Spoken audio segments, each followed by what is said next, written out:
Welcome back after the break. So as Jean indicated, this session is going to focus a bit more on FIGS itself.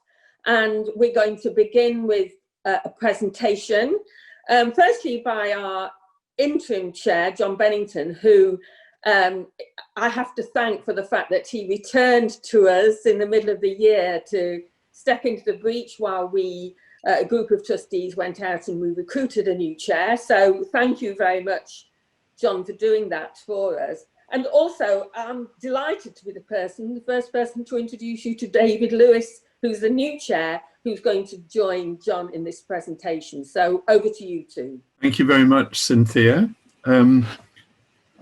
Jackie, could you put the first slide up?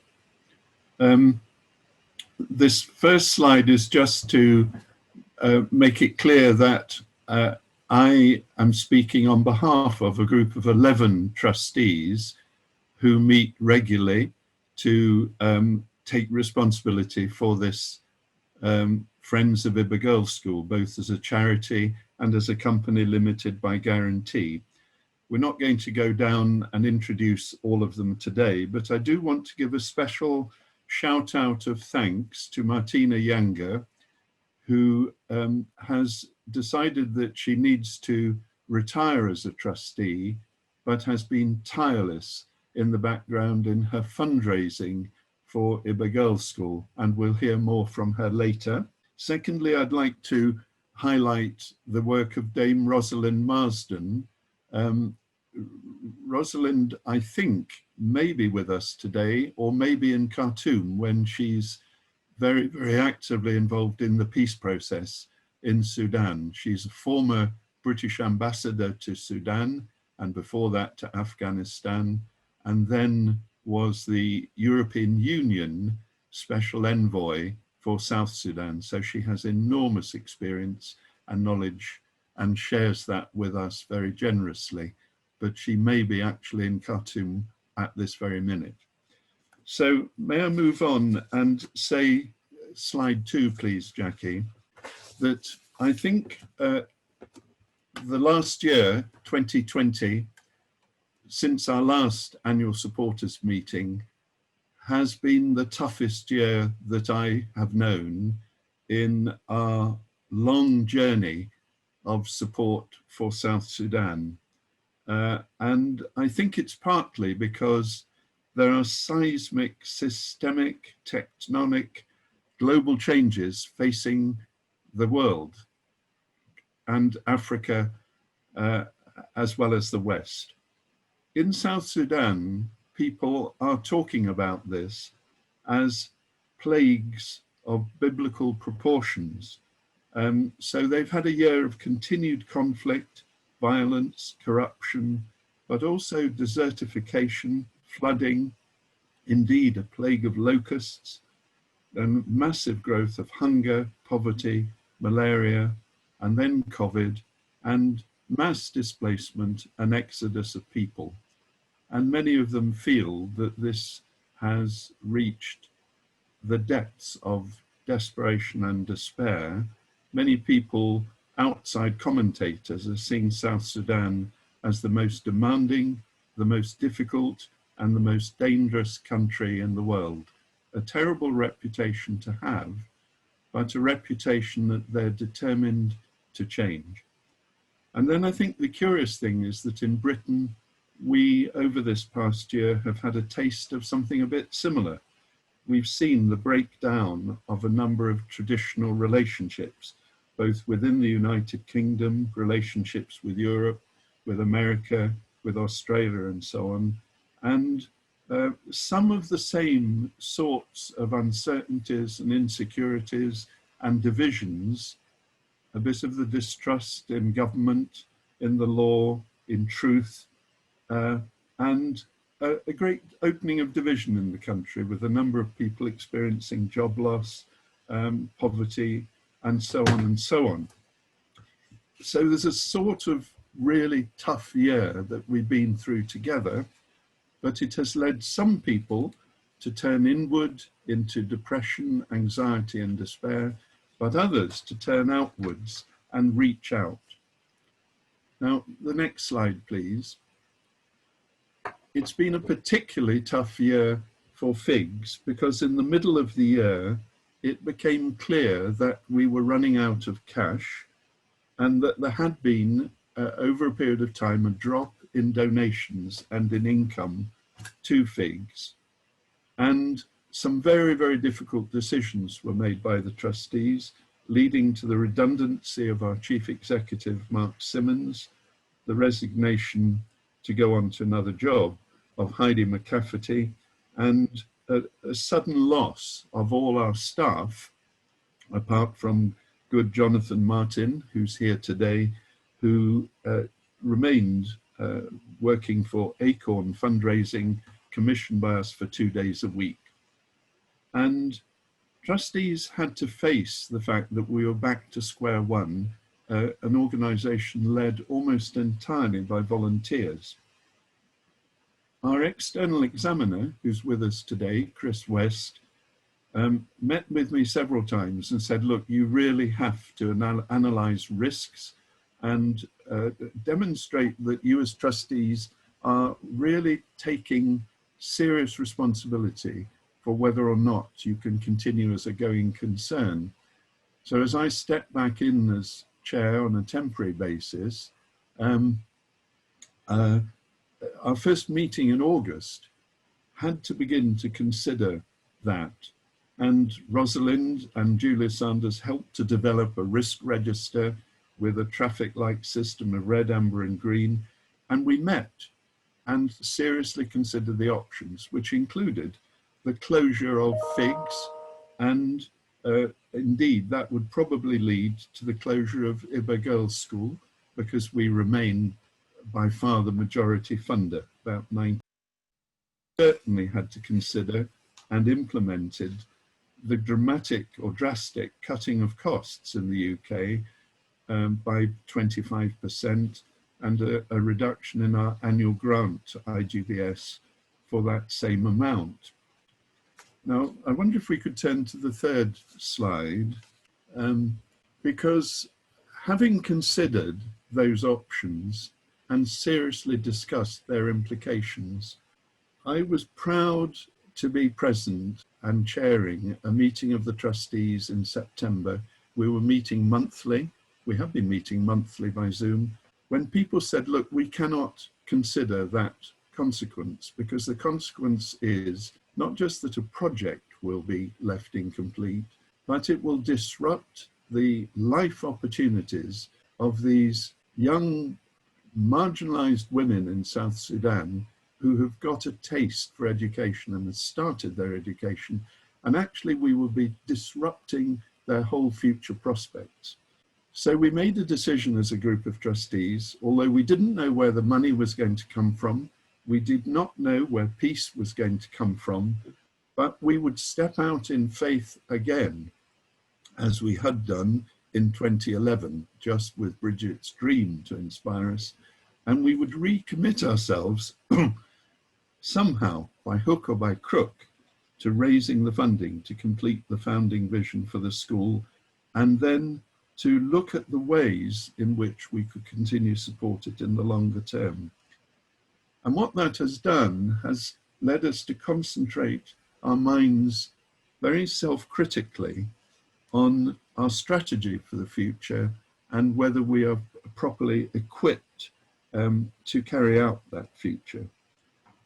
So I want to then turn to the next slide and say that at this moment in time, having begun last year in the depths of bleakness and darkness and despair, we are now as a group beginning to see just the first glimmers of hope on the horizon for 2021. The first thing is that there is a continued dialogue going on in South Sudan about how to restore the peace, and there's increasingly vocal pressure coming from within the war-weary population, from churches of all denominations, from civil society groups, from women's groups, and above all from the young people, to say we have had enough. And this war will not, this continued conflict will not go on in our name.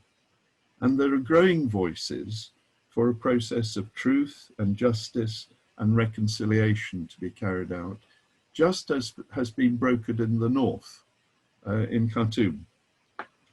And so there is a regrowth of some glimmers of hope in a network of people in the country who are preparing for the possibility that we are entering one of those long, difficult periods of transition, but it will lead to the restoration of elected multi-party elections, restoration of the rule of law, and then reduced dependence upon oil and international aid, and a growing number of people saying we must come out of this country less dependent upon others to look after us, and instead to cultivate our own indigenous economy based upon natural assets. We have plentiful sun, wind, water, fertile land, and agriculture. So however long it may take, there is that sense that this may be one of those historic periods of transition and of change. Next slide, please. Now, you'll see that Dr. Kuyok is saying that people in government around the country are really valuing the fact that we have stuck with them throughout this whole period of war. Many NGOs left the country and withdrew, and projects came to a close. Many schools closed. Many were relocated to other countries. But in spite of all Foreign Office advice to not travel to South Sudan at all, we have continued to do that. And we're warmly appreciated as friends, not just as funders. And Kuyok is speaking on behalf of the government in saying they're recognizing that somehow this little school in one remote rural village is beginning to act as a model for the kind of quality of education that might be needed for the future. And he's picking up a lot of these ideas. You have to have trained teachers, you have to pay them properly so they're not tempted to go off and get a job as a driver, which is paid more. And he and others quite widely around the country are saying, we want to hold on to this school, we want to help you find the funding to keep it forward, keep it going, and we will work with you in partnership to try to sustain it over the long term. Now, we have to say that that money has not yet fully flowed, and the hours of discussions with international bodies has not produced firm funding at this point. However, what has happened, quite remarkably, is that you, as friends of Ibba Girls' School, have quite remarkably tipped into your pockets and given FIGs unexpected donations that have come in a heartwarming way from unexpected places, and people saying, look, we will help you make sure that this school does not close next year.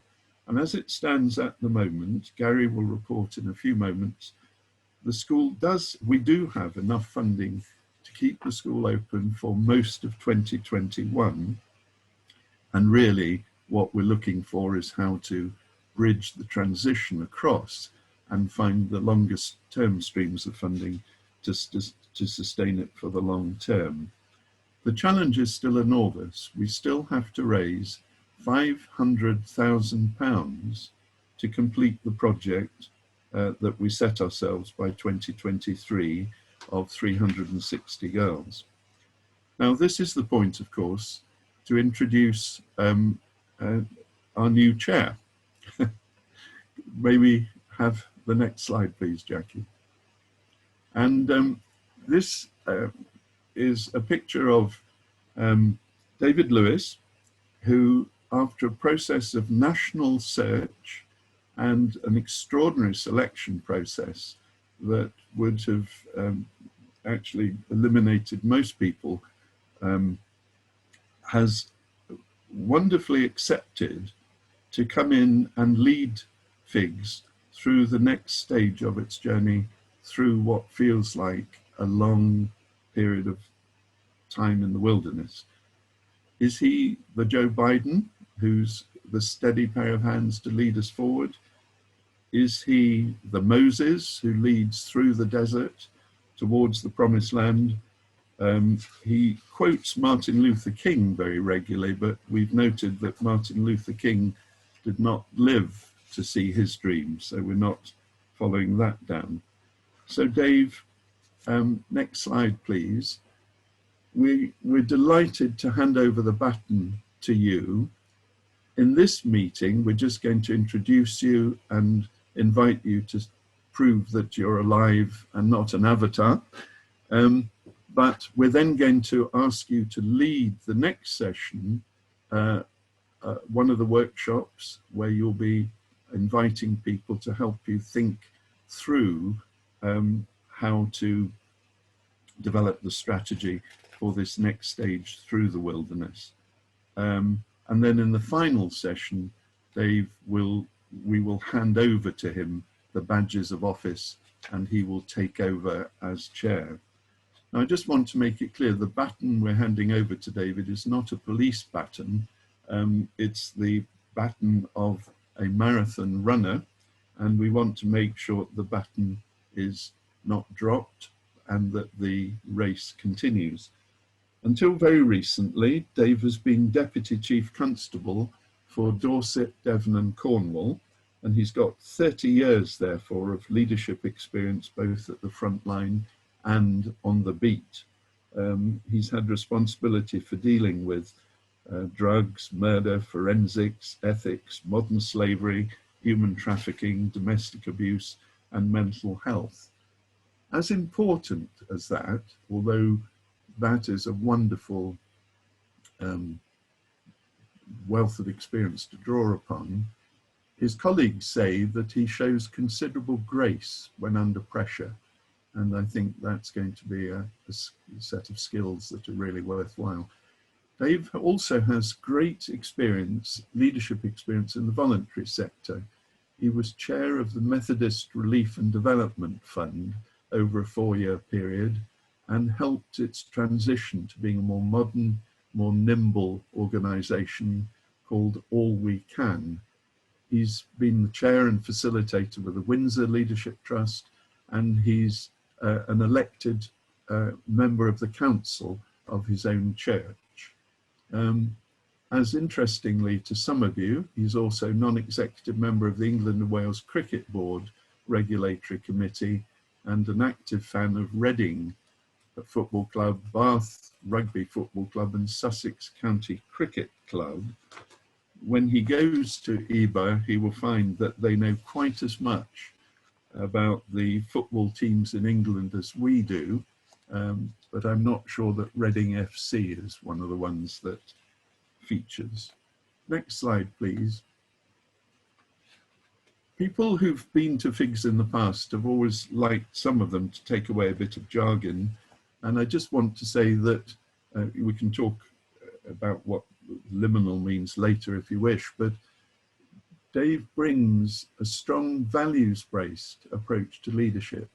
He's got experience of large-scale, long-term cultural change, and above all, partnership working across organisational, cultural and national boundaries, and has a very strong commitment to promoting diversity and inclusion.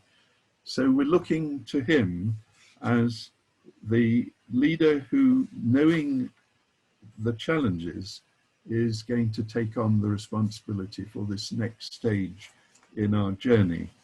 And then the final slide, before we allow him to say a word, is that Dave shares our feeling that FIGS and IGBS may need to be made more nimble, more professional, more proactive, if it's to find a way of surviving and thriving over what is going to continue to be a very turbulent period across. We're delighted that Dave's commitment is first to meet with FIGS trustees and interns, donors, potential donors and so on, and will be doing that. But then he's very committed to coming to South Sudan and to meet our stakeholders and partners both in Juba and in Ibba, And it's particularly valuable to us and a pleasure to us that his wife Jane is very pleased to support him in this and to be part of a joint project. So can we now turn to Dave and invite him and Jane just to say hello, and then you have the chance to meet them much more fully in the following sessions. Thank you very much indeed, John, and hello to everyone. I feel like there's almost nothing I can say that will live up to the expectations that John has just piled upon my shoulders there. So I'm probably best to say as little as possible and leave you with the good impression that John has given you. You'll see my wife Jane here with me, so I'd like to introduce her to you as well. A remarkable human being in her own right, and with significant educational and safeguarding experience as the safeguarding lead at a pupil referral unit here in Dorset. So hello to everyone. I'm really excited and looking forward to the role as FIGS chair, and looking forward to working with you.